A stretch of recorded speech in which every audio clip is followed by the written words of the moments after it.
Presiden RI Prabowo Subianto meminta tolong rakyat untuk mendorong RUU Perampasan Aset agar segera dibahas DPR RI. Pesan itu disampaikan Prabowo Subianto kepada para pimpinan Serikat Buruh dalam pertemuan di Istana Negara Jakarta pada Senin 1 September. Presiden Konfederasi Serikat Pekerja Indonesia atau KSPI Said Iqbal mengatakan bahwa Prabowo Subianto juga ingin RUU Perampasan Aset segera dibahas dan disahkan oleh DPR RI. Namun kata Said Iqbal, proses legislasi tidak bisa dilakukan secara sepihak oleh eksekutif, sehingga Prabowo memohon bantuan kepada rakyat agar RUU Perampasan Aset segera disahkan DPR RI. Namun demikian, Prabowo tidak menjelaskan apa yang dimaksud dengan bantuan tersebut. Diketahui RUU Perampasan Aset telah bertahun-tahun masuk dalam program legislasi nasional atau prolegnas namun belum menunjukkan kemajuan signifikan. Para buruh menilai komitmen Prabowo untuk mempercepat pembahasan sebagai sinyal positif dalam agenda pemberantasan korupsi.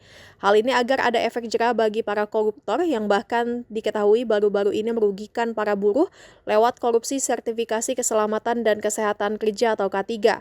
Pertemuan ini berlangsung hanya beberapa hari setelah kelompok buruh menggelar unjuk rasa di depan gedung DPR RI Senayan, Jakarta pada Kamis 28 Agustus. Salah satu tuntutan utama dalam aksi buruh tersebut adalah pengesahan RUU Perampasan Aset sebagai bagian dari agenda pemberantasan korupsi. Saat itu massa buruh membubarkan diri secara mandiri dan tertib pada sore hari. Selain RUU Perampasan Aset, buruh juga mendorong pembahasan RUU Ketenagakerjaan. Mereka menilai regulasi tersebut penting untuk menata ulang sistem outsourcing, kontrak kerja, dan pengupahan. Buruh juga mengusulkan revisi kebijakan perpajakan termasuk penghapusan pajak atas tunjangan hari raya atau THR, pesangon, dan jaminan hari tua atau JHT. RUU Perampasan Aset harus segera disahkan.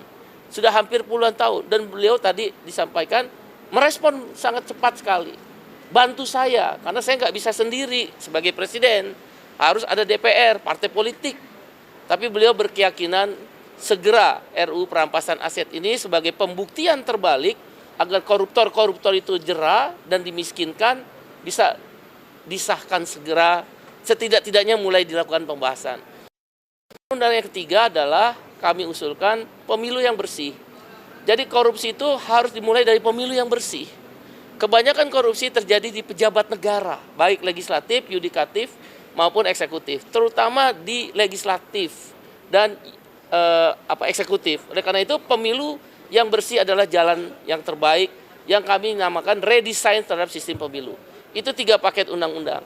Nah yang harus cepat, 1, potongan tarif ojol 10% segera dibahas. 2, PHK harus segera dicegah dengan membentuk Satgas PHK.